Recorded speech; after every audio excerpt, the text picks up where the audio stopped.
الحمد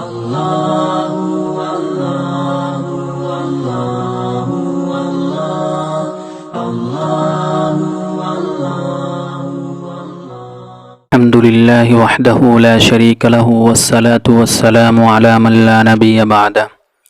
حضرت ابو ایوب انصاری رضی اللہ تعالی عنہ فرماتے ہیں، رسول اکرم صلی اللہ علیہ وسلم نے ارشاد فرمایا، من صام رمضان ثم اتبعہ ستا من شوال کان کصیام الدہر، کہ جس شخص نے رمضان کے روزے رکھے پھر رمضان کے بعد شوال کے 6 روزے رکھے تو یوں سمجھو اس نے زمانے بھر کے روزے رکھے۔ یہ حدیث صحیح مسلم میں موجود ہے۔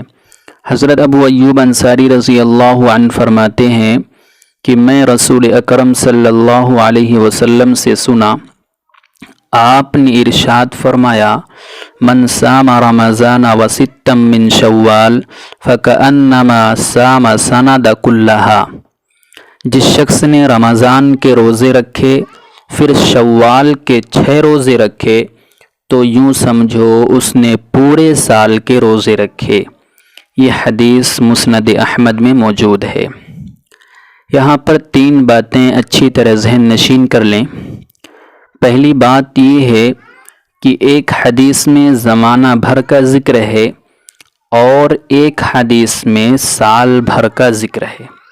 مفہوم دونوں حدیث کا ایک ہی ہے، یعنی کہ رمضان کے روزے رکھے پھر بعد میں شوال کے 6 روزے رکھے، تو جب سال بھر کے روزے رکھیں گے اور ہر سال ایسا کرے گا تو گویا کہ پورا زمانہ اس کا روزوں کے اندر گزر گیا ہے۔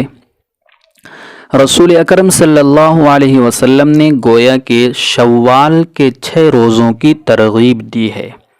یہ پورے سال کا اجر کیسے حاصل ہوگا؟ حدیث پاک میں آتا ہے، من جاء بالحسنۃ فلہ 10 امثالھا، کہ انسان ایک نیکی کرتا ہے اللہ تعالیٰ اس کا اجر کم از کم 10 نیکیوں کے برابر دیتے ہیں۔ رمضان کا پورا مہینہ روزہ رکھا، 10 گنا اجر ملے گا، تو 10 ماہ کا اجر مل گیا۔ شوال کے 6 روزے رکھے تو اس کو یوں سمجھو کہ 10 سے ضرب دیں گے تو 60 بنے گا، اور 60 دن کا معنی ہے 2 ماہ، یعنی کہ 2 مہینے۔ تو یوں 10 ماہ اور 2 ماہ ملائیں گے، دونوں مل کر 12 ماہ ہو جاتا ہے، تو پورا سال بن گیا، یعنی کہ ایک سال 365 دن بن گیا۔ تو اللہ تعالیٰ اس کو پورے سال کا اجر عطا فرماتے ہیں۔ دوسری بات یہ ہے کہ بہت سے لوگوں کے ذہن میں یہ باتیں آتی ہوگی، کیا یہ جو 6 روزے شوال کے ہیں اس کو تسلسل کے ساتھ رکھا جائے گا یا وقفے کے ساتھ رکھا جائے گا؟ لوگ اس میں شک میں مبتلا رہتے ہیں کہ آخر کیا کیا جائے گا۔ تو یہ بات ہے کہ یہ جو 6 روزے ہیں اس کو آپ کو جیسا مناسب لگے، آپ کو جیسی سہولت ہو اسی طریقے سے آپ روزہ رکھ سکتے ہیں۔